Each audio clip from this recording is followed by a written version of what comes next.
Thomas ouvrit la porte de la cantine avec l'épaule, tenant sa boîte à lunch rose à 2 mains. Le bruit des voix enfantines cessa immédiatement. Il fit 2 pas et s'immobilisa. Madame Sophie Leclerc se tenait debout près de l'une des longues tables, la main sur la hanche. Dans l'autre main, elle tenait un petit contenant bleu, orné d'autocollants de papillons. Celui de sa fille, Léa Dubois. J'ai déjà dit que la nourriture faite maison salit la table de la cantine. Elle se tourna et jeta la boîte à lunch dans la poubelle. Le bruit du plastique frappant le fond du réceptacle résonna dans toute la pièce. Aucun enfant ne bougea. Léa était assise au bout de la table, la tête baissée. Ses épaules tremblaient. Ses mains étaient serrées sur ses genoux. Elle ne pleurait pas à voix haute, elle laissait simplement les larmes couler. Thomas sentit sa poitrine se serrer. La boîte à lunch rose glissa légèrement dans sa main moite. L'enseignante s'essuya les mains avec un mouchoir et se retourna pour regagner la table des adultes. C'est alors qu'elle aperçut Thomas, immobile dans l'encadrement de la porte. Elle ouvrit la bouche, la referma. Elle ajusta le collier qu'elle portait. Thomas ne quitta pas sa fille des yeux. Puis il dit, doucement et lentement, « Madame Leclerc ». Madame Leclerc étira ses lèvres en un sourire rapide. « Monsieur Dubois, quelle surprise !» Il traversa la cantine lentement. Les enfants pivotèrent tous en même temps, comme si un ordre avait été donné. Léa leva la tête.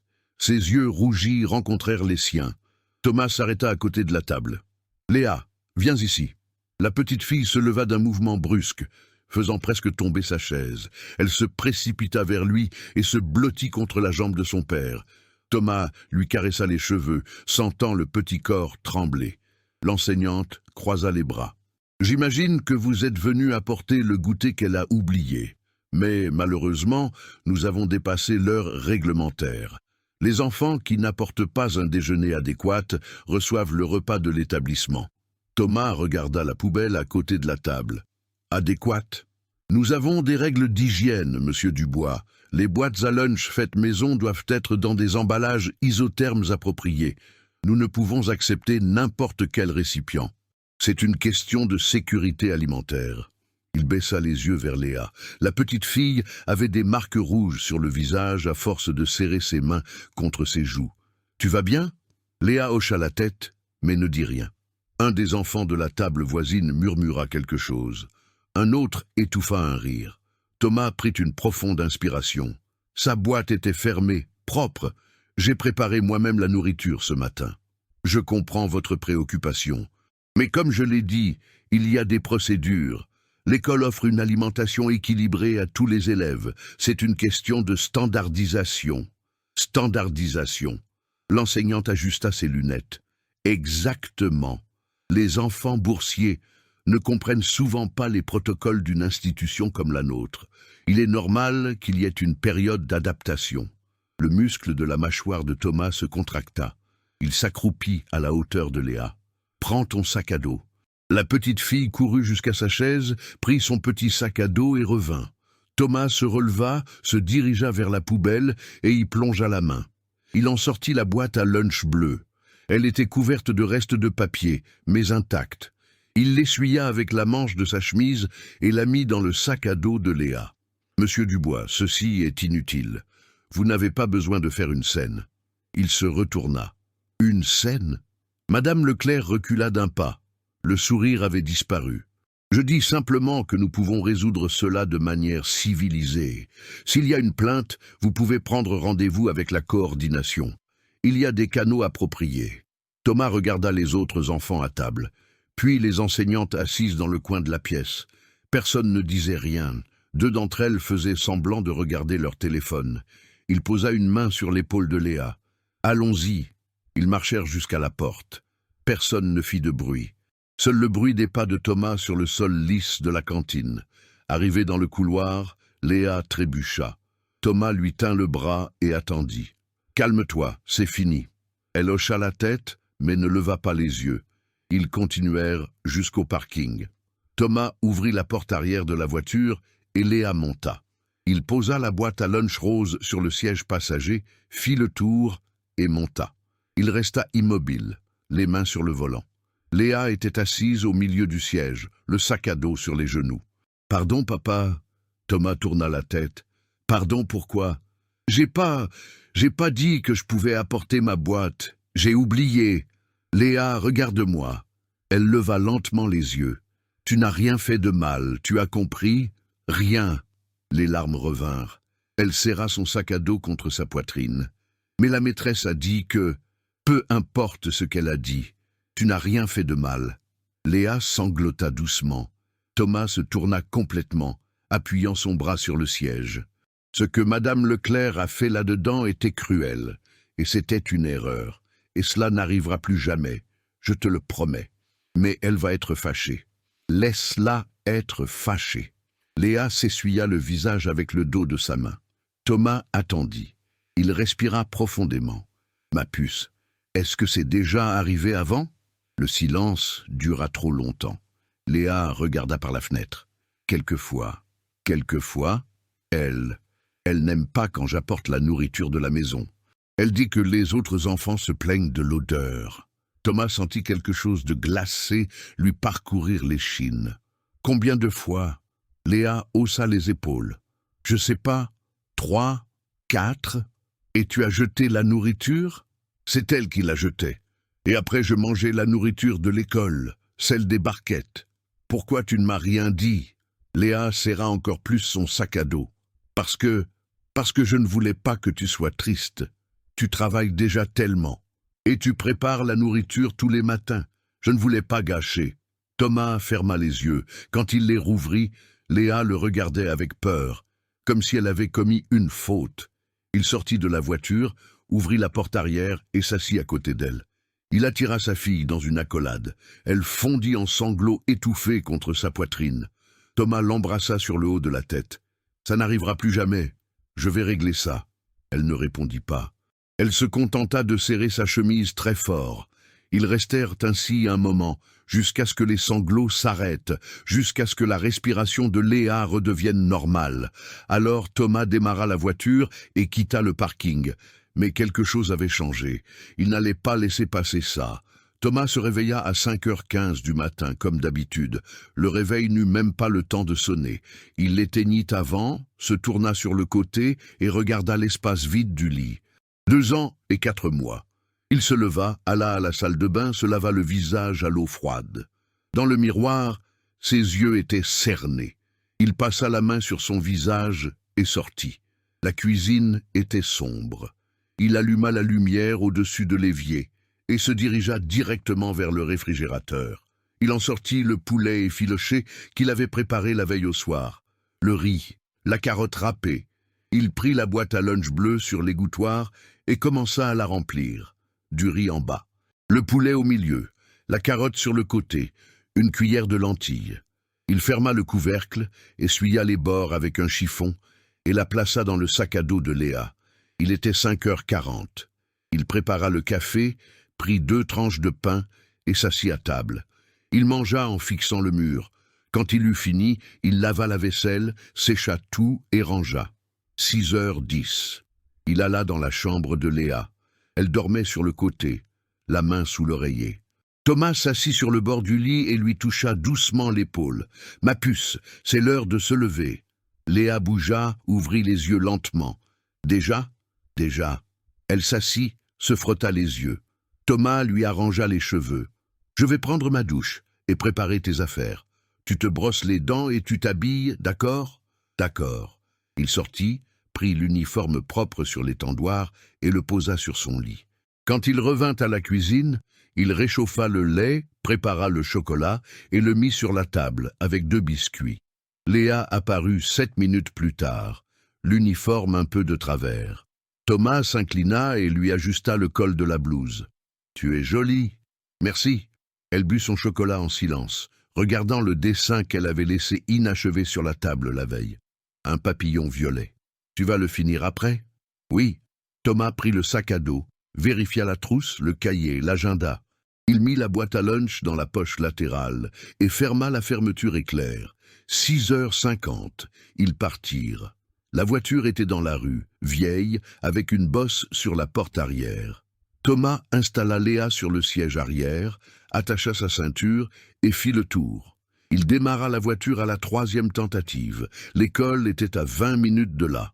Il déposa Léa au portail à 7h15. Elle fit un petit signe de la main et entra.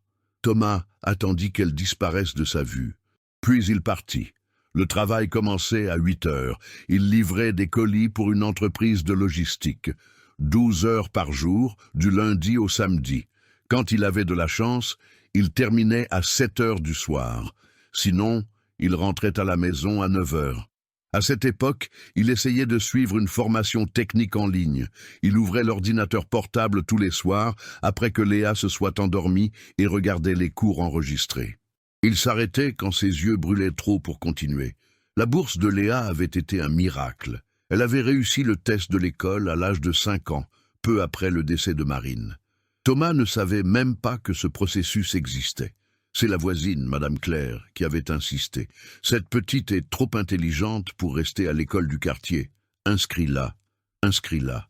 Il l'inscrivit. Léa réussit le test en 2e position. Elle reçut une bourse complète. Au début, Thomas pensa que c'était le salut.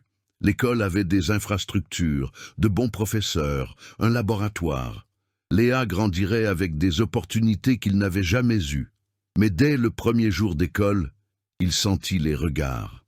Les autres mères arrivaient en voitures importées avec des vêtements de marque, des sacs qui coûtaient plus cher que son loyer. Elles parlaient en petits groupes en attendant leurs enfants. Personne n'avait jamais adressé la parole à Thomas. Il l'essaya une fois. Il demanda à propos de la réunion des parents. La femme le regarda comme s'il avait demandé de l'argent. « C'est sur l'application de l'école. » Après cela, il cessa d'essayer. Léa ne se plaignait jamais.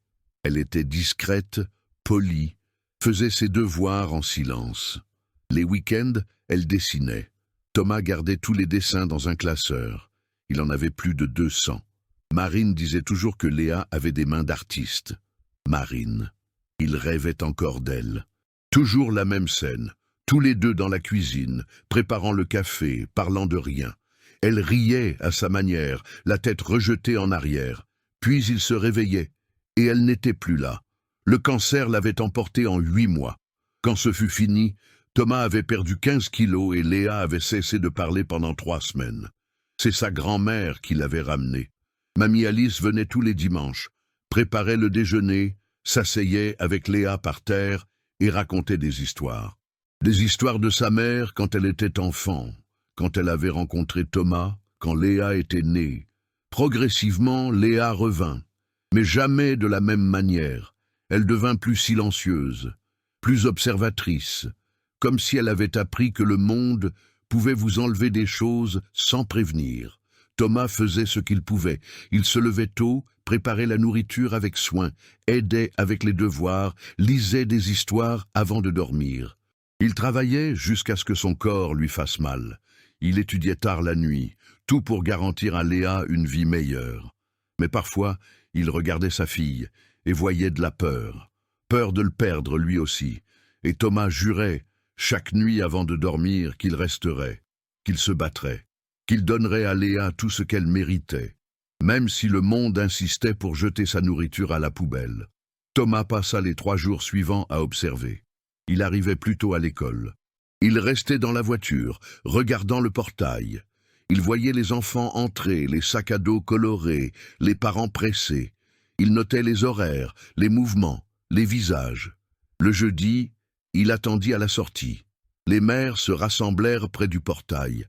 Elles parlaient en cercle, certaines avec un café à la main. Thomas s'approcha lentement. Personne ne le regarda.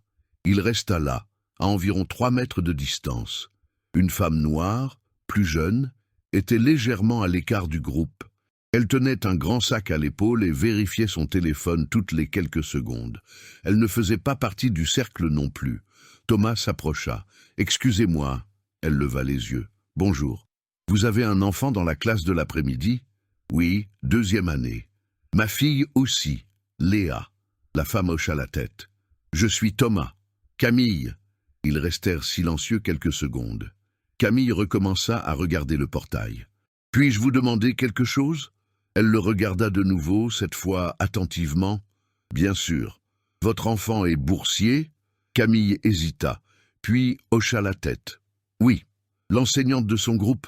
Y a-t-il déjà eu un problème? Son visage changea. Elle fit un pas de plus et baissa la voix. Quelle enseignante? Madame Leclerc. Camille inspira profondément. Qu'est-ce qui s'est passé? Thomas raconta. Rapidement, sans trop de détails. La boîte à lunch, la poubelle, les larmes de Léa. Camille écouta tout sans interrompre. Quand il eut fini, elle regarda le sol. Ce n'est pas la première fois. Comment ça? Mon fils, Lucas, l'a eu l'année dernière. Elle faisait la même chose. Pas avec la nourriture, mais avec d'autres choses. Quelles choses? Elle le faisait asseoir au fond, tout seul. Elle disait qu'il perturbait la classe. Mais il est calme. Il n'a jamais eu de problème dans une autre école. Thomas sentit le sang lui monter à la tête. Vous vous êtes plaint? J'ai essayé. J'ai pris rendez-vous avec la coordination. Ils ont dit qu'ils allaient lui parler, mais rien n'a changé. À la fin de l'année, j'ai demandé à le changer de classe. Et ils l'ont changé? Oui, mais ça a pris du temps. Et seulement parce que j'ai beaucoup insisté. Thomas regarda le portail. Les enfants commençaient à sortir. Y a-t-il quelqu'un d'autre qui a vécu ça? Camille se mordit la lèvre.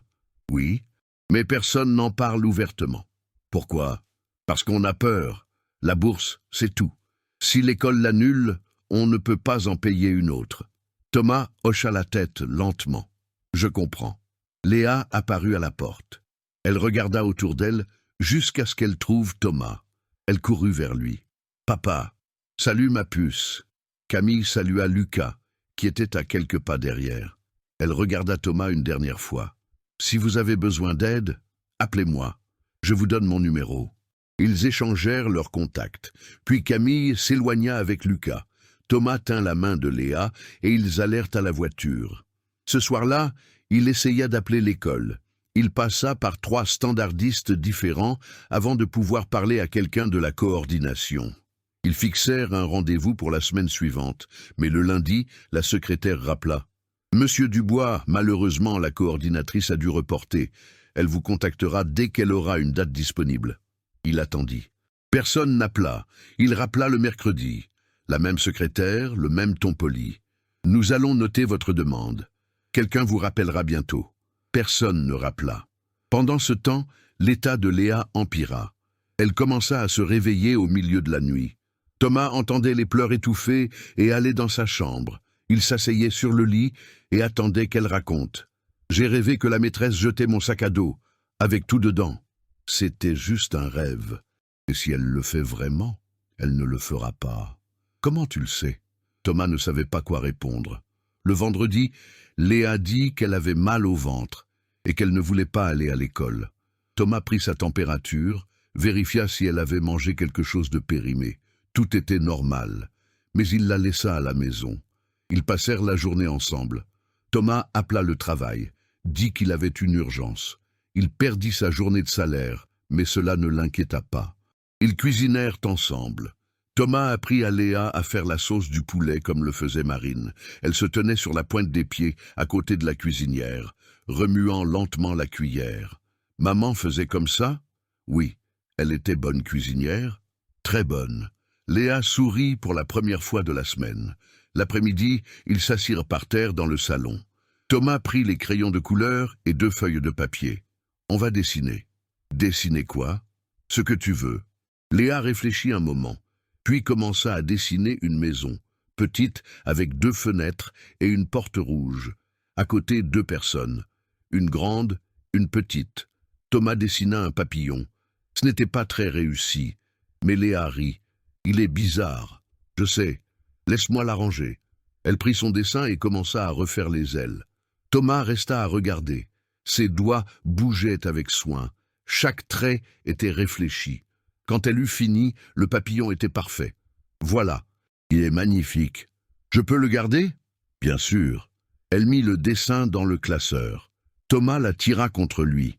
Léa, j'ai quelque chose à te dire. Elle le regarda, sérieuse. Quoi? Je vais régler le problème de l'école. Mais ça va prendre un peu de temps. Tu peux tenir bon jusque-là? Léa baissa la tête. Je sais pas. Regarde-moi. Elle leva les yeux. Tu es forte. Plus forte que tu ne l'imagines. Et je suis là. Toujours.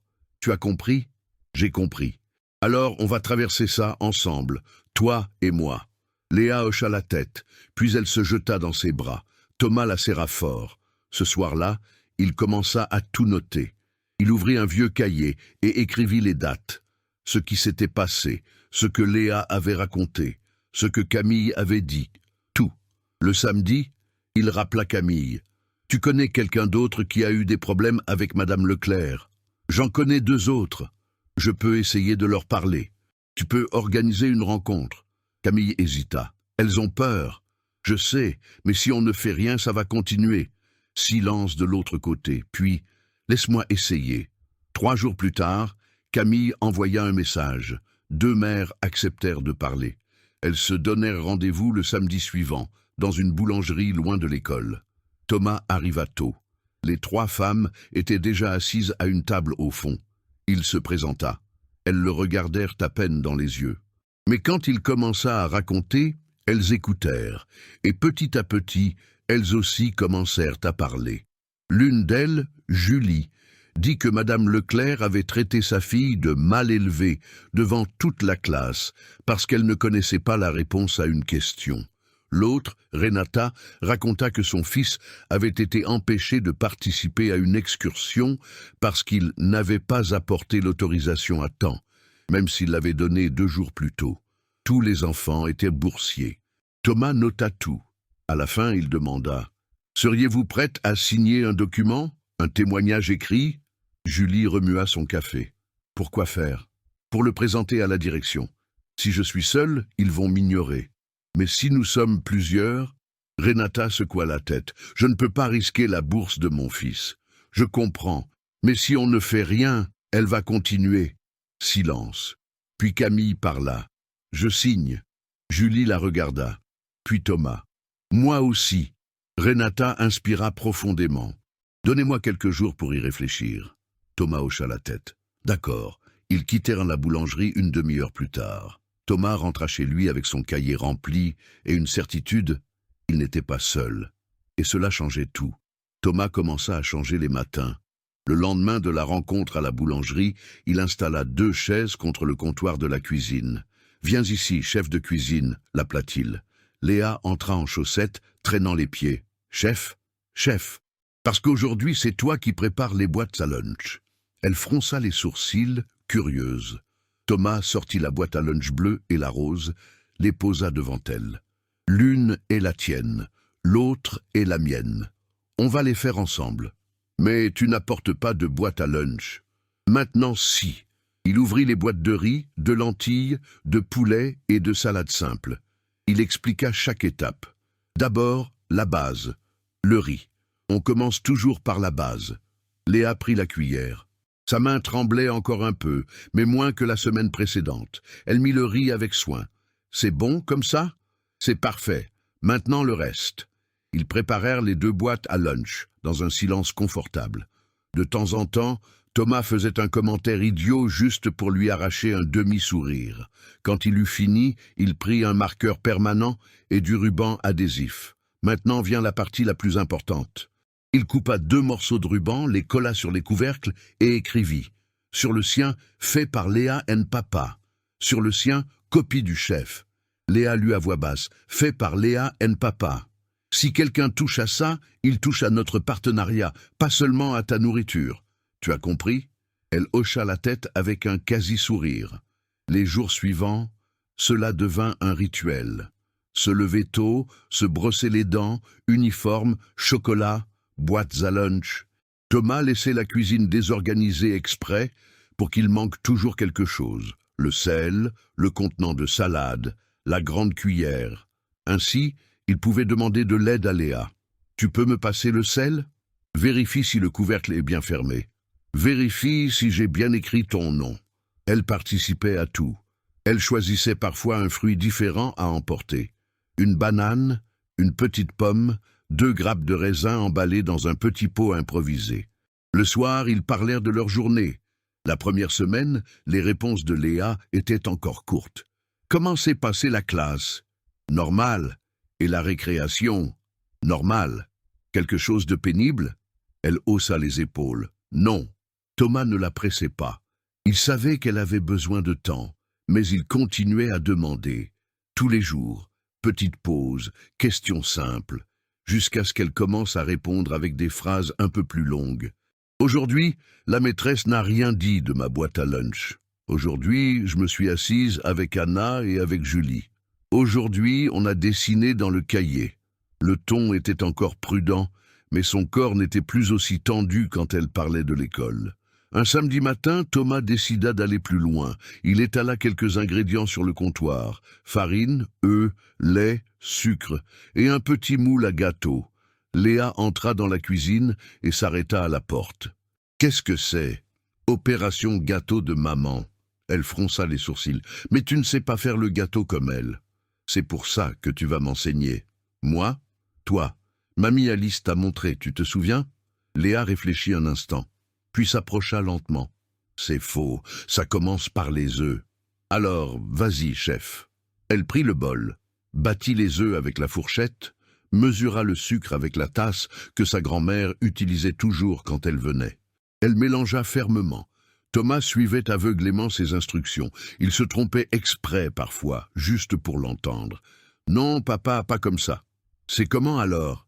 Et elle montrait, patiente, concentrée. L'odeur du gâteau qui cuisait envahit le petit appartement. Thomas laissa la porte du four fermée, mais la lumière allumée. Léa s'accroupissait devant, de temps en temps, vérifiant. « Il gonfle. Il est beau.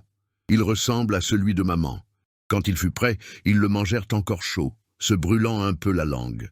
Thomas coupa une petite tranche, la mit dans un pot transparent. « C'est pour quoi faire ? Pour que tu en apportes un morceau à mamie demain. Mais je veux aussi que tu lui fasses un dessin. » « Dessiner quoi ? Ce que tu veux, mais quelque chose dont tu te souviens de maman dans la cuisine. » Cet après-midi-là, Léa s'assit à table avec les crayons. Le dessin prit plus de temps que d'habitude. Elle disait que ce n'était pas bien, le froissait, le jetait, recommençait. À la fin, elle arriva vers Thomas avec une feuille. Il y avait une femme avec un tablier, un gâteau dans le four et une petite fille assise sur le comptoir, les jambes qui se balançaient. Le visage de la femme n'avait pas beaucoup de détails, mais on pouvait voir le sourire. « C'est parfait, » dit Thomas. « Tu es sûr ?»« Absolument. » Il rangea le dessin dans un classeur séparé. Les soirées aussi changèrent. Avant, Thomas laissait la télévision allumée tard, juste pour avoir un bruit dans la maison. Maintenant, il commença à échanger le bruit des nouvelles contre autre chose. « Il y a une histoire aujourd'hui ?» demanda Léa. Une nuit, déjà couchée. Thomas regarda son téléphone. Il avait encore une vidéo du cours à regarder, mais il ferma l'application. « Oui. Laquelle ?» Il réfléchit un peu. « Celle du jour où tu as décidé que tu allais apprendre à faire du vélo en une seule journée. Je suis beaucoup tombé. Tu es tombé, mais racontons-la bien. » Il s'assit sur le bord du lit et commença à raconter comme s'il regardait un film. Le chemin de terre chez sa grand-mère, le vélo emprunté, le genou écorché, elle se relevant et réessayant, sans se plaindre. « J'ai pas pleuré, interrompit-elle. Tu n'as pas pleuré. Tu pensais que j'allais abandonner. Je le pensais, et je me suis trompée. » Elle fit un petit sourire, déjà à moitié endormie. Des histoires comme ça s'accumulèrent. Des histoires de son enfance, des histoires de Marine, des histoires de quand ils étaient tous les trois ensemble, toujours avec prudence, sans tout transformer en douleur. Progressivement, Léa commença à demander « Raconte encore celle du jour de pluie. Raconte la fois où j'ai perdu ma chaussure. Raconte la première fois que maman m'a vue. » Thomas répétait, variant de minuscules détails, ajoutant des souvenirs qui surgissaient soudainement. Chaque histoire était un fil tiré d'un tissu qu'il avait peur de voir se défaire. Le dimanche matin, ils prirent une nouvelle habitude. Après le petit déjeuner, Thomas mettait le classeur de dessins sur la table. Aujourd'hui, c'est jour d'exposition. Léa riait. Personne ne vient voir. Moi, je viens, et je suis un public exigeant. Ils sortaient les dessins, les étalèrent sur la table, organisés par thème, papillons, maison, personnes, nourriture, choses de l'école. Thomas posait des questions. « À quoi pensais-tu quand tu as dessiné celui-là ? Celui-là, je l'ai fait le jour où tu es arrivé en retard. Et celui-ci ? Celui-là, c'est quand la maîtresse a demandé de dessiner la famille. Je n'ai pas voulu dessiner la salle de classe. Certaines réponses étaient chargées, d'autres légères, mais tout sortait, lentement, sans pression. Un de ces matins, Thomas désigna un petit dessin, à moitié caché à la fin de la pile. C'était une cantine. De longues tables, de grandes fenêtres, une poubelle dessinée avec des traits forts. C'est quoi? Léa prit son temps. C'est l'école. Qui est cette personne ici? Demanda-t-il, désignant une petite silhouette près de la poubelle. C'est moi. Et celle à côté? C'est elle. Thomas déglutit. Tu veux le garder séparément, celui-là?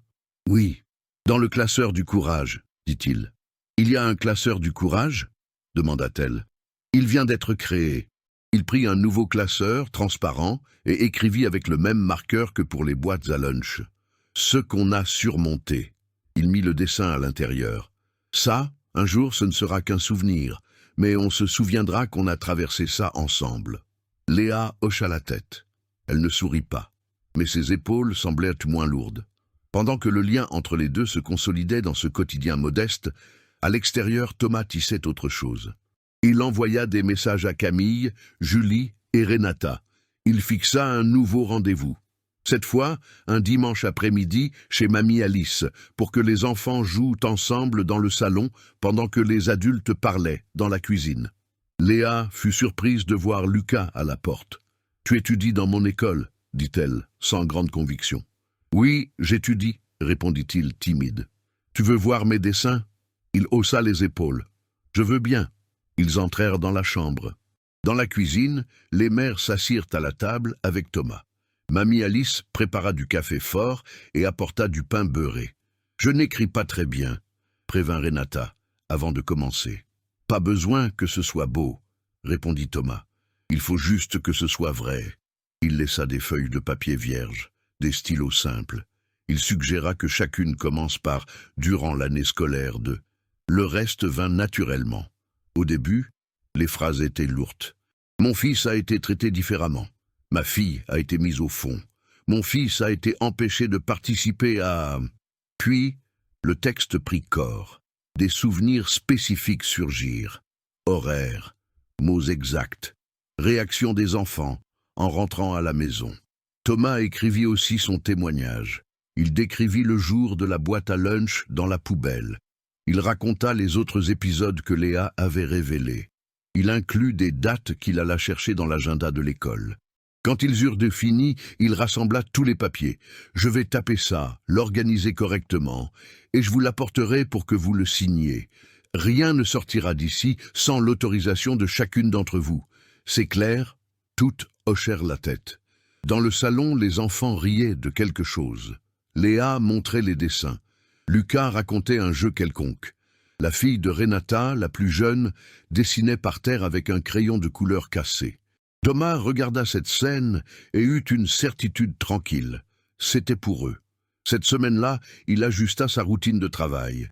Il demanda à son superviseur de concentrer les livraisons les plus éloignées sur 2 jours spécifiques, en échange de rester plus près de l'école les autres jours. Cela lui permettait d'apparaître par surprise à l'heure de la sortie ou d'arriver un peu avant la fin des cours. « Tu as un problème d'horaire » demanda le superviseur, méfiant. « J'ai un problème à l'école de ma fille » répondit Thomas. « J'ai besoin d'être plus proche certains jours. » L'homme haussa les épaules. « Tant que tu livres tout, ça m'est égal où tu es. » Et il livra.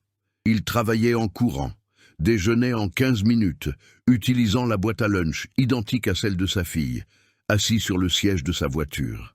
Quand il l'ouvrait, il lisait le petit mot que Léa avait commencé à glisser en secret dans le couvercle. « Bon travail, papa. » Aujourd'hui, le cours d'art était cool. « N'oublie pas de boire de l'eau. » Il répondait en griffonnant au dos du mot et le remettait dans sa boîte à lunch le lendemain. « Merci pour la nourriture. Raconte-moi ce cours après. »« Je bois de l'eau.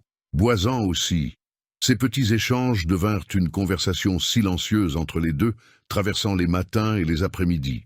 Un soir, pendant qu'elle faisait ses devoirs de mathématiques à table, Thomas arriva avec quelque chose de différent à la main. Un nouveau cahier, à couverture rigide, sans dessin. « Qu'est-ce que c'est ?» demanda Léa. « Notre cahier de projet. » De quoi? De tout ce qu'on veut encore faire. Elle tourna les pages blanches. Qu'est-ce qu'il faut écrire? N'importe quoi. Un endroit que tu veux visiter. Quelque chose que tu veux apprendre. Un dessin que tu veux faire. Une recette que tu veux inventer. Elle réfléchit quelques secondes, puis prit un stylo bleu. Sur la première page, elle écrivit lentement. Apprendre à cuisiner comme maman. Thomas lut en silence. Bon objectif, dit-il. C'est quoi le tien? Il prit le stylo et écrivit en dessous. Trouver un meilleur travail pour passer plus de temps avec Léa. Elle sourit légèrement. Tu restes déjà pas mal. Je veux rester plus. Les jours suivants, le cahier gagna de nouvelles lignes.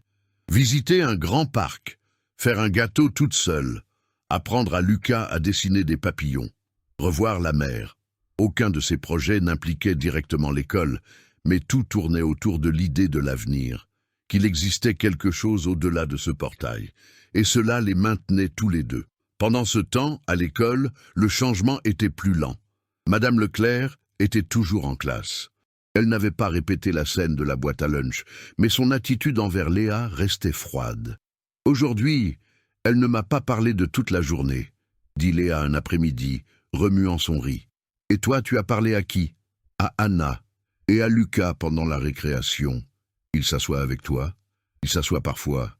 La maîtresse n'aime pas trop qu'on s'assoie ensemble. » »« Elle a dit ça? » ?»« Non, mais elle fait la tête. » Thomas ajusta sa chaise. « Et qu'est-ce que tu fais quand elle fait la tête? » ?»« Je fais semblant de ne pas voir. » »« Bonne technique. » Il retint l'impulsion d'aller la voir tout de suite. Il avait appris, en quelques semaines, qu'il devait préparer le terrain avant toute confrontation. C'est pourquoi il notait tout dans le cahier caché dans le tiroir de la cuisine. Chaque jour, un bref enregistrement. Lundi, l'enseignante a ignoré Léa toute la journée, selon son récit. Mercredi, récréation avec Lucas. L'enseignante observe de loin. Vendredi, cours d'art. Léa félicitée pour la première fois depuis des semaines. Nouvelle enseignante dans la classe. De petites lumières apparaissaient aussi. Aujourd'hui, la prof d'art a dit que mon dessin était beau, raconta Léa, surprise. Comment elle s'appelle? Professeure Hélène. Elle est de ta classe? Elle vient juste pour l'art. Elle a dit que j'ai la main légère. Qu'est-ce que ça veut dire? Ça veut dire que tu sais dessiner. Léa resta silencieuse quelques secondes. Elle m'a demandé d'aider une fille qui avait des difficultés. Tu l'as aidée? Oui. Et elle a dit quoi? Merci, répondit Léa, imitant la petite voix de sa camarade. Puis elle ajouta, presque fière, son papillon était réussi. Thomas garda ce moment comme un trésor. Cette nuit-là, il écrivit dans le cahier de projet, sans le montrer à Léa. Trouver la professeure Hélène un jour et la remercier. La maison restait simple. La voiture restait vieille. Le travail restait dur. Rien de tout cela n'avait changé par magie. Mais à l'intérieur de l'appartement, dans chaque petit geste, le monde était corrigé dans la mesure où Thomas pouvait agir. Une boîte à lunch avec leurs deux noms. Un gâteau qui rappelait quelqu'un qui était parti. Un cahier de projet tenu par un stylo bon marché, mais plein de choses possibles. Un dessin gardé dans le classeur du courage. Et une certitude répétée, presque comme une prière silencieuse, chaque fois qu'il éteignait la lumière de la chambre de Léa. Elle n'était pas seule. L'invitation arriva dans l'agenda scolaire un mardi. Fête culturelle. Présentation des élèves de 2e année. La présence des parents et la bienvenue. Le 18 à 15 heures. Léa la montra à Thomas dès qu'il rentra du travail. Il va y avoir une présentation. De quoi? On va chanter une chanson et montrer les dessins. Tu vas présenter? Elle hocha la tête, excitée pour la première fois depuis des semaines. La professeure Hélène a choisi mon dessin pour le mettre sur le grand mur. Thomas sourit. Alors j'y serai. Mais tu travailles à cette heure-là. Je vais m'arranger. Et il s'arrangea.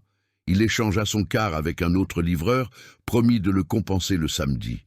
Le 18, il sortit plus tôt, prit une douche rapide, enfila la chemise la moins froissée qu'il avait et se rendit directement à l'école. Mais quand il arriva au portail, à 3h10 de l'après-midi, il vit que quelque chose n'allait pas. Camille était debout dehors, tenant son téléphone. Quand elle vit Thomas, elle lui fit un signe urgent. « Thomas !» Il traversa la rue en courant. « Qu'est-ce qui se passe? Tu vas à la fête? » « Oui, pourquoi ?»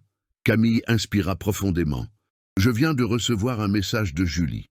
Sa fille est à l'intérieur. Elle a dit que Léa ne présentera pas. Thomas fronça les sourcils. Comment ça, elle ne présentera pas? Madame Leclerc l'a retirée de la liste. Le sang lui monta vite à la tête. Quand?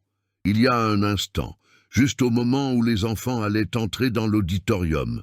Thomas marchait déjà vers le portail. Attends. Camille lui tint le bras. Julie a dit que la maîtresse a dit que la tenue de Léa n'était pas appropriée, qu'elle ne pouvait pas monter sur scène comme ça. Comme ça, comment? Comme elle était, en uniforme normal. Thomas sentit sa mâchoire se crisper. Il entra par le portail sans signer la liste de présence. Le gardien essaya de l'arrêter, mais il était déjà dans le couloir. L'auditorium était au 2e étage. Il monta les escaliers 2 par 2. Quand il ouvrit la porte, la salle était pleine. Des parents assis sur les chaises, des enfants organisés en rangée devant la petite scène. Il chercha Léa des yeux.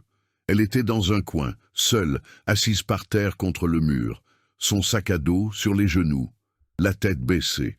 Thomas traversa l'auditorium. Quelques personnes le regardèrent. Il s'en moqua. Il s'agenouilla devant sa fille. Léa, elle leva la tête. Ses yeux étaient secs, mais rouges. « Papa, qu'est-ce qui s'est passé ?» Elle déglutit. « La maîtresse a dit que je peux pas présenter. »« Pourquoi ?»« Parce que ma tenue n'est pas bonne. » Thomas regarda l'uniforme. Pantalon bleu, chemise blanche, chaussures propres, identiques à celles des autres enfants. « Tes vêtements sont les mêmes que tout le monde. » Elle a dit que non. Thomas respira profondément. Il se leva, prit la main de Léa et alla devant. Madame Leclerc était en train d'organiser les enfants en demi-cercle. Quand elle vit Thomas, elle s'arrêta. « Monsieur Dubois, pourquoi ma fille ne présente-t-elle pas ?» L'enseignante força un sourire. « Je lui ai déjà expliqué. La présentation exige une tenue un peu plus formelle. Nous avons demandé à l'avance que les enfants viennent habillés correctement.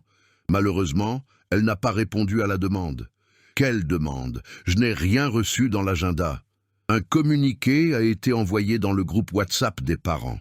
Je ne suis dans aucun groupe. Madame Leclerc ajusta ses lunettes. Tous les parents ont été inclus au début de l'année. Peut-être que vous en êtes sortis sans vous en rendre compte. Thomas regarda autour de lui. Certains enfants portaient des robes, d'autres des chemises de ville. Mais au moins 6 étaient en uniforme normal, comme Léa. Ces enfants là-bas sont aussi en uniforme. Ce sont des cas différents. Différents comment? L'enseignante baissa la voix. Monsieur Dubois, ne faisons pas de scène ici. La présentation va commencer. Nous pouvons discuter après. Non, nous discutons maintenant. Je n'ai pas le temps pour ça. Alors prenez-le, parce que ma fille va monter sur cette scène. Madame Leclerc recula d'un pas. Je suis désolé, mais non. La décision est déjà prise. Par qui? Par moi. Je suis l'enseignante responsable. Thomas sentit Léa serrer sa main. Il baissa les yeux. Elle tremblait. Il respira profondément. Très bien, sortons. Il prit Léa dans ses bras et quitta l'auditorium. Il descendit les escaliers, traversa le couloir et se dirigea directement vers le bureau de la directrice. La secrétaire essaya de le bloquer. « Monsieur Dubois, la directrice est en réunion. Alors elle va devoir sortir. » Il frappa à la porte et entra. La directrice était assise derrière le bureau, parlant avec une femme en tailleur gris. Les deux se tournèrent en même temps. « Monsieur Dubois, vous ne pouvez pas entrer comme ça. Ma fille vient d'être empêchée de présenter à la fête culturelle. Sans raison. » La directrice ferma le classeur qu'elle avait sur la table. « Comment ça, sans raison ?» Madame Leclerc a dit que sa tenue n'était pas adéquate, mais il y a d'autres enfants en uniforme là-dedans. Avez-vous reçu le communiqué sur la tenue? Je n'ai reçu aucun communiqué. La directrice regarda la secrétaire qui était apparue à la porte. Vérifiez ça pour moi. La secrétaire sortit. La femme en tailleur se leva. Je vais vous laisser discuter. Quand elle sortit, la directrice désigna la chaise. Asseyez-vous, s'il vous plaît. Thomas posa Léa sur la chaise et resta debout à côté. Je ne veux pas m'asseoir, je veux une explication. Monsieur Dubois, je comprends votre frustration.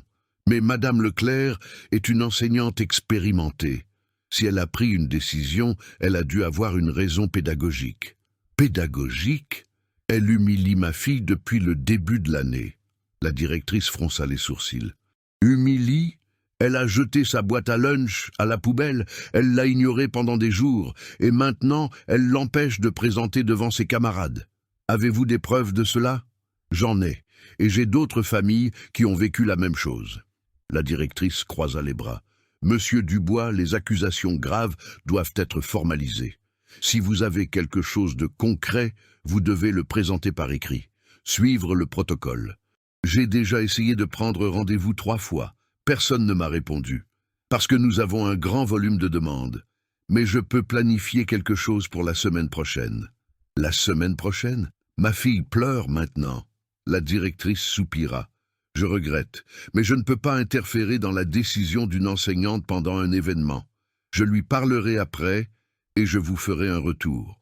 Thomas comprit. Sa voix était polie, mais vide. Elle n'allait rien faire. Parce que Madame Leclerc était son amie. Il avait entendu les commentaires des autres mères. Les deux déjeunaient ensemble, sortaient ensemble le week-end. La directrice n'irait jamais à l'encontre de l'enseignante, peu importe ce qu'il disait. Il regarda Léa. Elle était recroquevillée sur la chaise, les mains sur les genoux. Alors il prit une décision. Très bien, je vais formaliser. Il prit Léa dans ses bras et sortit. Dans la voiture, il l'installa sur le siège arrière. Elle ne dit rien. Elle regardait juste par la fenêtre. Thomas démarra la voiture, mais resta immobile. Il prit son téléphone, ouvrit le contact de Camille. « Camille, j'ai besoin d'une faveur urgente. Peux-tu enregistrer Madame Leclerc quand elle parle aux enfants boursiers ?» La réponse arriva rapidement. « Enregistrer comment? Audio, vidéo, n'importe quoi. Et demande à Julie et Renata de faire de même. Thomas, c'est dangereux. Je sais. Mais c'est le seul moyen. » Silence de l'autre côté. Puis, « Laisse-moi leur parler. » Thomas raccrocha, il regarda dans le rétroviseur. Léa avait fermé les yeux. Il démarra la voiture et quitta le parking. Il n'allait plus attendre. Si l'école ne voulait pas écouter, il allait faire en sorte que tout le monde écoute.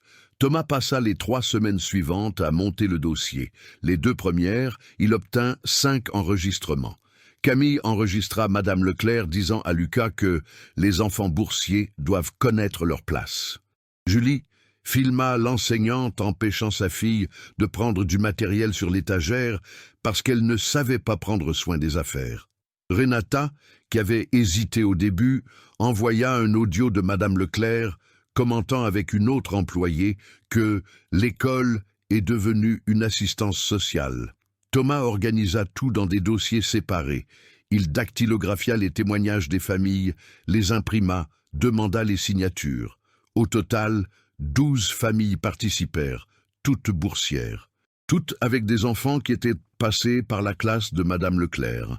Il contacta également le ministère de l'Éducation nationale. Il appela 3 fois avant de pouvoir parler à quelqu'un du département d'inspection scolaire.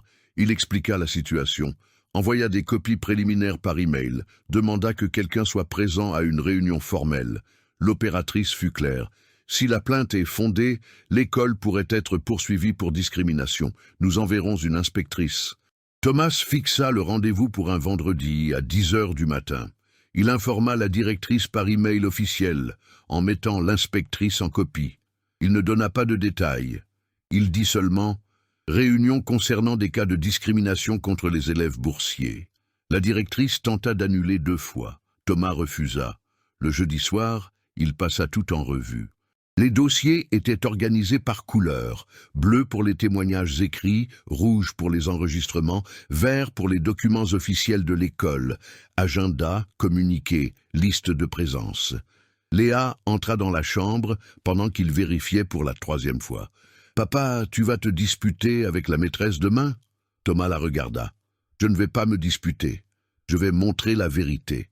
Et si elle est fâchée contre moi ?» Il ferma le dossier et attira Léa vers lui. « Elle n'aura plus l'occasion d'être fâchée contre toi, je te le promets. »« Comment tu le sais ?»« Parce que j'ai des preuves, et cette fois, ils vont devoir écouter. » Léa hocha la tête lentement. « Je peux venir avec toi ?» Thomas hésita. Il ne voulait pas l'exposer plus qu'elle ne l'avait déjà été. Mais ensuite, il pensa, elle avait le droit d'être là. de voir que quelqu'un se battait pour elle. Oui, tu peux, mais tu n'as pas besoin de dire quoi que ce soit. Reste juste à mes côtés. D'accord? D'accord. Le lendemain matin, il enfila la chemise de ville qu'il ne portait qu'aux enterrements. Léa mit son uniforme. Ils partirent plus tôt, s'arrêtèrent à la boulangerie, achetèrent un croissant à partager. Ils arrivèrent à l'école à 9h50. L'inspectrice du ministère était déjà à la réception. Une femme d'une 50aine d'années, cheveux courts, mallette noire sous le bras. « Monsieur Dubois, c'est moi. » Elle tendit la main. « Dre Béatrice Leroy, inspectrice pédagogique. » Ils montèrent ensemble jusqu'au bureau de la directrice. La directrice était assise derrière le bureau. Madame Leclerc était à côté, les bras croisés. Quand elle vit Thomas entrer avec Léa, elle fronça les sourcils. « Monsieur Dubois, cette réunion est pour adultes. Ma fille reste. Elle en fait partie. » Dre Leroy s'assit. « Vous pouvez commencer, monsieur Dubois. » Il posa les 3 dossiers sur la table. Au cours des 4 derniers mois, ma fille et 11 autres élèves boursiers ont été victimes de discrimination systématique de la part de Madame Leclerc. J'ai apporté des preuves. Il ouvrit le dossier bleu. Il sortit les témoignages, un par un, et les étala sur la table. 12 familles, toutes ont documenté des cas d'humiliation, d'exclusion et de traitement différentiel. Chaque témoignage a une date, une heure et une description détaillée.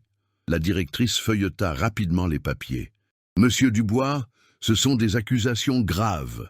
Madame Leclerc a plus de 20 ans de carrière. Et elle a utilisé ces 20 ans pour maltraiter des enfants. » Madame Leclerc se leva. « C'est absurde. Je n'ai jamais traité aucun enfant différemment. Ces familles inventent parce qu'elles n'acceptent pas les règles de l'école. » Thomas ouvrit le dossier rouge. « Alors, écoutons-vous dire ça. » Il prit son téléphone, le connecta à la petite enceinte portable qu'il avait apportée et appuya sur lecture. La voix de Madame Leclerc sortit distinctement. « Les enfants boursiers doivent connaître leur place. L'école n'est pas pour tout le monde. » Silence. Dre Leroy regarda l'enseignante. « C'est votre voix ?» Madame Leclerc ouvrit la bouche. La referma. « Cela a été sorti de son contexte. » Thomas appuya sur lecture pour le 2e audio. L'école est devenue une assistance sociale. Avant, nous avions de vrais élèves. La directrice s'agita sur sa chaise. Thomas continua. Celui-ci est de Julie. Il appuya sur lecture à nouveau. Cette fois, c'était Madame Leclerc, parlant à un enfant. Tu ne sais pas prendre soin des choses. Tu vas gâcher le matériel, reste assis à ta place. Thomas éteignit. J'ai 5 autres enregistrements, tous d'elle, tous avec le même schéma, humiliation dirigée exclusivement contre les enfants boursiers. Dre Leroy prit une des feuilles de témoignage. Celle-ci mentionne une boîte à lunch jetée à la poubelle. C'était ma fille, je l'ai vue. L'inspectrice regarda Léa. Est-ce vrai? Léa hocha la tête sans parler. Dre Leroy se tourna vers Madame Leclerc. Avez-vous quelque chose à dire? L'enseignante inspira profondément. J'ai toujours agi dans le cadre des normes pédagogiques. Si certains enfants ont eu l'impression d'être traités différemment, c'est peut-être parce qu'ils ne se sont pas encore adaptés aux standards de l'école. Thomas sentit la colère monter. Standards de l'école? Quel standard jette la nourriture d'un enfant à la poubelle? J'ai déjà expliqué que c'était une question d'hygiène. Mensonge, c'était de la cruauté. Madame Leclerc se tourna vers la directrice. Je ne vais pas rester ici à écouter des accusations infondées. Infondées? Thomas prit le dernier dossier. Celui-ci contient les communications officielles envoyées par l'école. Notifications d'événements, de fêtes, de réunions. J'ai vérifié mon numéro de téléphone dans le registre. J'ai vérifié les groupes WhatsApp. Je n'ai jamais été inclus, ni les autres familles boursières. La directrice cligna des yeux. Comment ça? Nous n'avons jamais reçu d'invitation pour quoi que ce soit, ni pour la réunion des parents, ni pour la fête culturelle. Rien. Parce que quelqu'un a décidé que nous ne méritions pas d'être dans ces espaces. Dre Leroy se tourna vers la directrice. C'est vrai? La directrice ouvrit la bouche, mais aucun son n'en sortit. Thomas continua.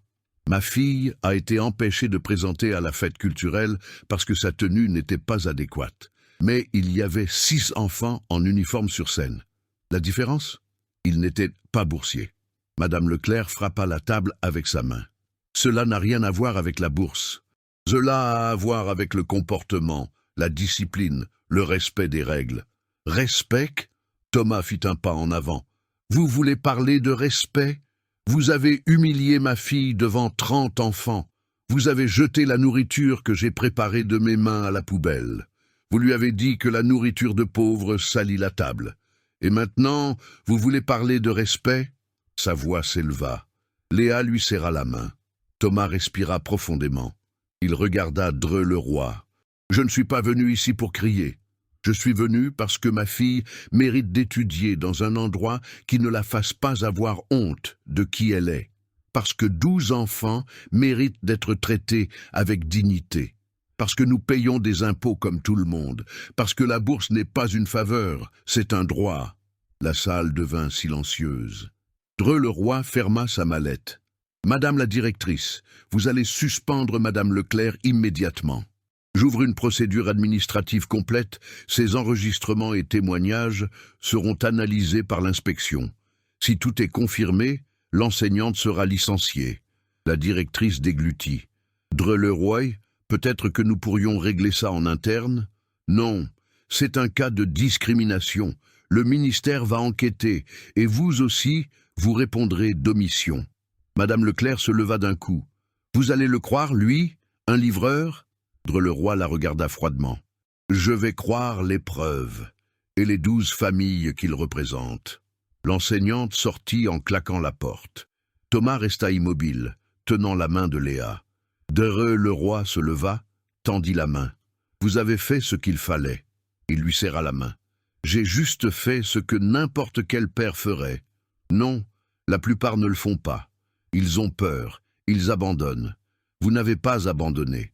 Thomas regarda Léa. Elle le regardait avec quelque chose de différent dans les yeux. Quelque chose entre la fierté et le soulagement.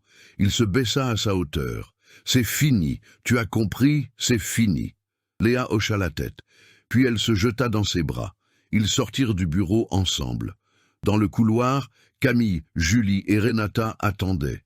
Elles avaient manqué le travail pour être là. « Alors ?» demanda Camille. Thomas sourit pour la première fois depuis des semaines. Elle a été suspendue. Les 3 se serrèrent dans les bras. Dehors, le soleil brillait fort. Thomas souleva Léa dans ses bras, même si elle était déjà trop grande pour cela. « Papa, je suis lourde. »« Non, tu ne l'es pas. » Ils marchèrent jusqu'à la voiture. Avant d'entrer, Thomas s'arrêta. « Tu sais ce qu'on va faire maintenant ?»« Quoi ? » ?»« On va acheter une énorme glace, et on va fêter ça. »« Fêter quoi ? » ?»« Fêter que tu es forte, et que personne ne te fera plus jamais honte de qui tu es. » Léa sourit, et pour la première fois depuis des mois, le sourire atteignit ses yeux. 3 mois plus tard, Thomas arriva à l'école à l'heure de la sortie et vit Léa parler avec 3 filles près du portail. Elle riait, pas ce petit sourire contrôlé qu'elle avait eu ces derniers mois. C'était un vrai rire, fort, insouciant. Thomas s'appuya contre la voiture et attendit. Une des filles désigna le sac à dos de Léa. Elle l'ouvrit, sortit la boîte à lunch bleue et la montra. Les 3 se penchèrent pour voir ce qu'il y avait à l'intérieur. Léa expliquait quelque chose, gesticulant. Les filles hochèrent la tête impressionnées. Quand Léa vit son père, elle lui fit signe et courut vers lui. « Papa !»« Salut, ma puce. Qui sont-elles ?»« Béatrice, Marianne et Julie. On s'assoit ensemble maintenant. Vous vous asseyez ensemble à la récréation ? Et en classe, la professeure Clara nous laisse choisir. Professeure Clara, la nouvelle maîtresse. Elle est gentille. » Thomas ouvrit la porte de la voiture. Léa monta, jeta son sac à dos sur le siège et attacha sa ceinture toute seule. « Elles t'ont demandé de goûter la nourriture ?»« Elles ont demandé. J'ai laissé Béatrice goûter le poulet. Elle a dit que c'était bon. » Thomas fit le tour, monta dans la voiture et alluma le moteur. « Et tu as dit que c'est toi qui l'avais fait ?» J'ai dit. J'ai dit qu'on cuisinait ensemble. « Et qu'est-ce qu'elle a dit ?»« Qu'elle voulait apprendre aussi. » Thomas sourit. « Tu peux enseigner ?»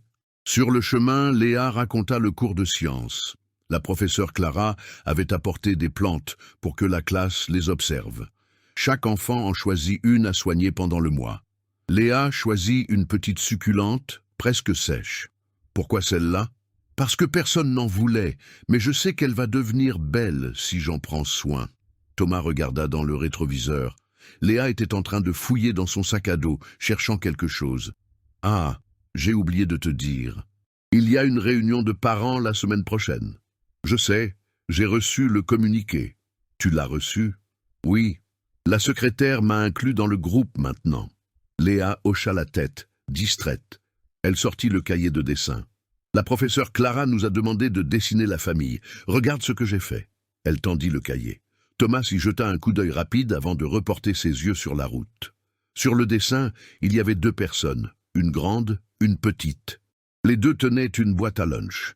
Dans le coin, une 3e silhouette, plus effacée, faite au crayon clair. Une femme souriante. Thomas déglutit. Il est magnifique. La maîtresse a dit qu'on pouvait mettre qui on voulait, même ceux qui ne sont plus là. Elle a raison. Quand ils arrivèrent à la maison, Thomas sortit la boîte à lunch du sac à dos. Elle était vide. Il la lava, la sécha et la rangea sur l'égouttoir. Léa alla directement dans sa chambre se changer. Elle revint en short et vieux t-shirt. « Je peux regarder un dessin animé ?»« Oui, mais viens ici d'abord. » Elle s'approcha. Thomas lui montra son téléphone. « Regarde ça. C'était un email. Objet. Invitation. Conseil des parents et représentants. » Léa lut lentement. « Qu'est-ce que c'est? L'école m'a invité à faire partie du conseil, pour aider à prendre des décisions importantes. Tu vas accepter? Oui, si tu veux. Je veux. » Thomas enregistra l'email et mit le téléphone dans sa poche. « Il y a autre chose. »« Quoi? » ?»« J'ai fini le cours. » Léa écarquilla les yeux. « Le cours du soir. Celui-là même. J'ai reçu le certificat hier. Et maintenant? Maintenant, je vais chercher un meilleur travail, quelque chose qui me permette de rentrer plus tôt à la maison. » Léa sauta et l'embrassa à la taille. « Sérieux? Sérieux. » Elle le lâcha, courut au salon et alluma la télévision. Thomas alla à la cuisine, ouvrit le réfrigérateur. Il y avait du poulet, du riz, des carottes, le même menu. Mais maintenant, quand il préparait les boîtes à lunch, il ne sentait plus cette oppression dans la poitrine. Il n'avait plus peur que quelqu'un jette ça à la poubelle. La semaine suivante, il alla à la réunion des parents. Il arriva 5 minutes en avance. La salle était pleine. Quelques mères le saluèrent. Camille était assise au 2e rang et lui fit signe. Thomas s'assit à côté d'elle. « Comment va Lucas? »« Bien, très bien. »« Et Léa? » Aussi. La professeure Clara entra dans la salle. Elle était jeune, une 30aine d'années, cheveux attachés, sourire facile. « Bonsoir. Merci de votre présence. » Elle commença à parler de la planification du semestre. Elle montra les travaux des enfants, expliqua les projets. Quand elle arriva à la partie sur l'inclusion, elle s'arrêta. « Je sais qu'il y a eu des problèmes par le passé. Je sais que certaines familles ne se sont pas senties les bienvenues ici. Cela va changer. Tous les élèves de cette classe sont égaux. Tous ont le même droit de participer, de parler, d'être ici. » La salle se tut. Puis quelqu'un applaudit. D'autres personnes suivirent. Thomas aussi. À la fin de la réunion, la professeure Clara appela certains parents pour parler individuellement. Quand ce fut le tour de Thomas, elle sourit. « Monsieur Dubois, n'est-ce pas? Le père de Léa. C'est moi. Je voulais vous dire qu'elle est une excellente élève. Elle dessine très bien. Elle aide ses camarades. C'est une enfant incroyable. » Thomas sentit sa poitrine se serrer d'une manière différente, de fierté. « Merci. Et je voulais aussi vous féliciter pour ce que vous avez fait. Ce n'était pas facile. J'ai juste fait ce qui devait être fait. Beaucoup de gens ne le font pas. » Il hocha la tête, sans savoir quoi dire. Quand il sortit de l'école, il envoya un message à mamie Alice. « Maman, tu es à la maison? Je passe avec Léa. » La réponse arriva rapidement. « Oui, venez. J'ai fait un gâteau. » Il récupéra Léa chez la voisine, où elle restait après l'école, et ils allèrent chez sa grand-mère. Mamie Alice ouvrit la porte avec son tablier taché de farine. « Mes amours !» Léa courut l'embrasser. Thomas entra derrière. Ils s'assirent tous les 3 à la table de la cuisine.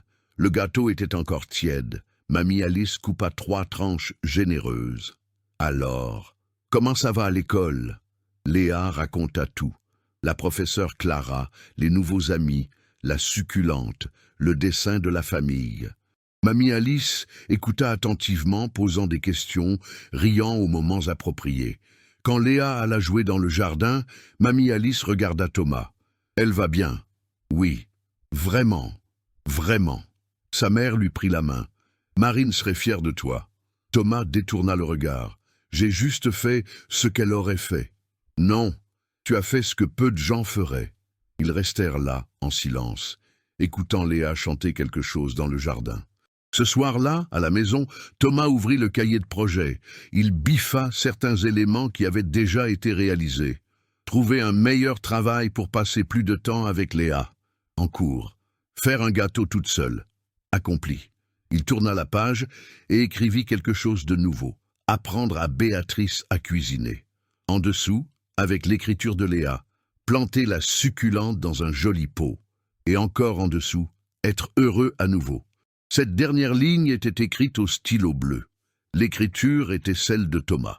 Il ferma le cahier, éteignit la lumière de la cuisine et se rendit dans la chambre de Léa.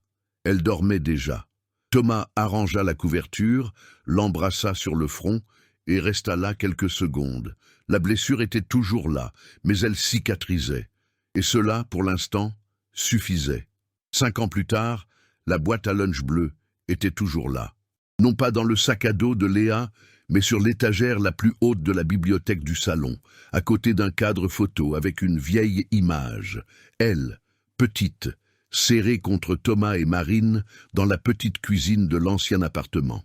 Léa avait maintenant 12 ans.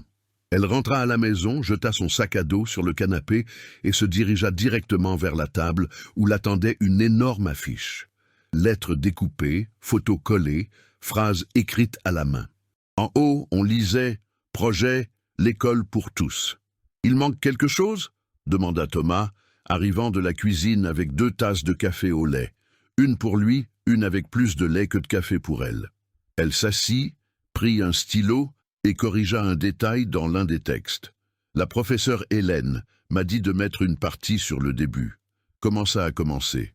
Qu'est-ce que tu vas raconter? Léa sourit de côté. Que ça a commencé avec une boîte à lunch dans la poubelle. Thomas hocha la tête lentement. C'est logique. Léa avait grandi, pas beaucoup en taille encore, mais dans sa façon d'occuper l'espace. Elle ne marchait plus recroquevillée. Elle regardait les gens dans les yeux. Elle portait un simple collier avec un pendentif papillon, cadeau de sa grand-mère. À l'école, elle était l'une des représentantes du conseil étudiant. Elle avait aidé à créer un groupe d'accueil pour les nouveaux élèves boursiers. Chaque lundi, à l'heure de la récréation, elle s'asseyait avec eux à la table du fond. « Première règle, disait-elle, ici, personne ne mange seul. » La directrice n'était plus la même. L'ancienne était partie discrètement l'année suivant le procès. Une femme était arrivée à sa place et avait commencé la réunion inaugurale en disant « Cette école n'est grande que parce que tous les enfants peuvent y trouver leur place. » Dans le couloir principal, un nouveau panneau avait été installé. Photos des classes, phrases sur le respect, la diversité, l'inclusion. Parmi elles, une petite plaque de métal avec des lettres discrètes en mémoire de tous les enfants qui ont été réduits au silence un jour. Qu'aucun ne le soit à nouveau. Léa passait par là tous les jours. Parfois, elle s'arrêtait un instant, touchait le bord de la plaque du doigt et continuait. À la maison, Thomas n'était plus le même non plus. Il avait obtenu le nouveau travail dans un bureau de logistique. Horaire fixe, contrat à durée indéterminée, week-end libre. Il ne passait plus 10 heures par jour dans les transports. Il rentrait à la maison à 6h30. Il préparait le dîner calmement. Parfois, c'était Léa qui prenait la relève au fourneau. « Aujourd'hui, c'est mon tour », disait-elle, plus grande, remuant la sauce avec assurance. Il s'asseyait à table et regardait. « C'est comme celui de ta mère. » « Je sais, mamie Alice avait vieilli, mais restait forte. Elle allait aux présentations scolaires, s'asseyait dans l'assistance, les cheveux attachés et les yeux embués. Lors d'une de ces présentations, Léa monta sur scène pour parler du projet « L'école pour tous ». L'auditorium était plein. Parents, enseignants, élèves. Elle inspira profondément, tenant le microphone à 2 mains. Tout le monde ici ne le sait pas, mais j'ai failli abandonner l'école une fois. Thomas, au premier rang, sentit tout son corps se concentrer. Je croyais que le problème, c'était moi, que je ne savais pas me comporter, que ma nourriture était mauvaise, que je n'étais pas comme les autres, jusqu'à ce que mon père me dise qu'il n'y avait rien de mal en moi. Il y avait quelque chose de mal dans la façon dont on me traitait. Elle le regarda rapidement, et ce jour-là, il n'est pas resté silencieux. Une pause. Aujourd'hui, je suis là. J'étudie dans une école qui a changé. J'ai des amis, des professeurs qui me respectent, un conseil étudiant qui écoute notre voix, et je ne veux pas qu'un seul enfant traverse ce que j'ai traversé. Ni ici, ni nulle part ailleurs. Un silence lourd emplit l'auditorium. Non pas de honte, mais d'écoute. Puis des applaudissements. Sur le chemin du retour à la maison, dans la voiture, Thomas conduisait en silence. Léa regardait par la fenêtre, encore avec son badge de présentation accroché au cou. « Tu étais nerveuse ?» demanda-t-il. « Un peu. » Ça n'y ressemblait pas. « Ça y ressemblait parce que tu m'as appris à parler calmement. » Il rit doucement. « Je ne t'ai rien appris de tout ça.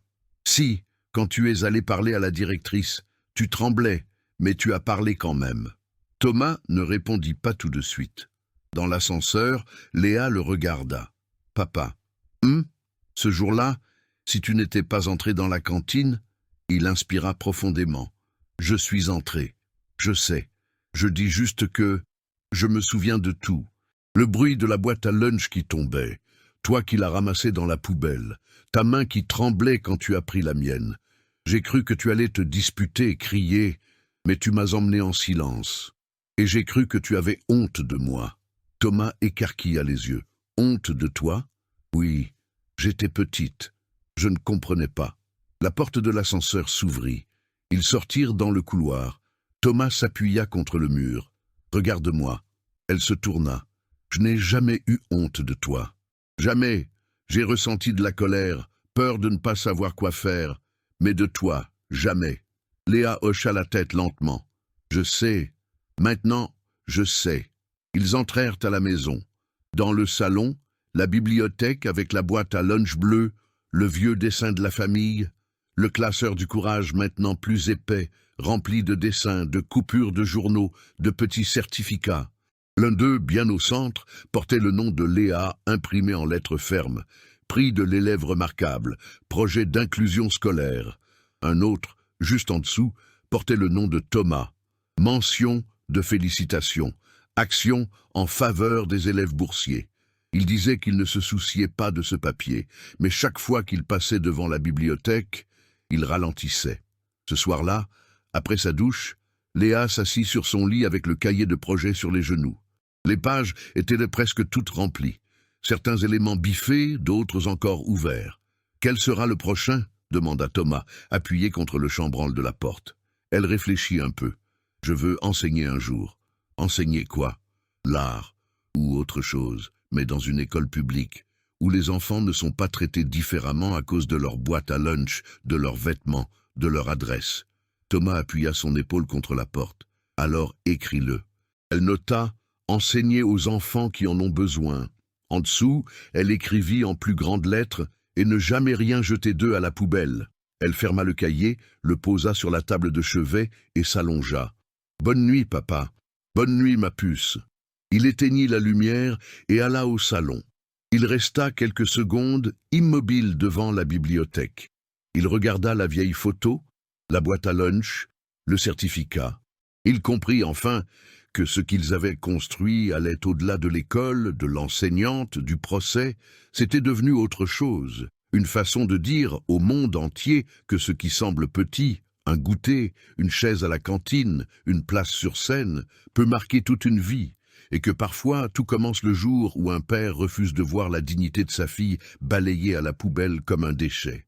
Parce que l'amour, lorsqu'il refuse d'accepter l'humiliation, cesse d'être seulement un sentiment. Il devient un héritage.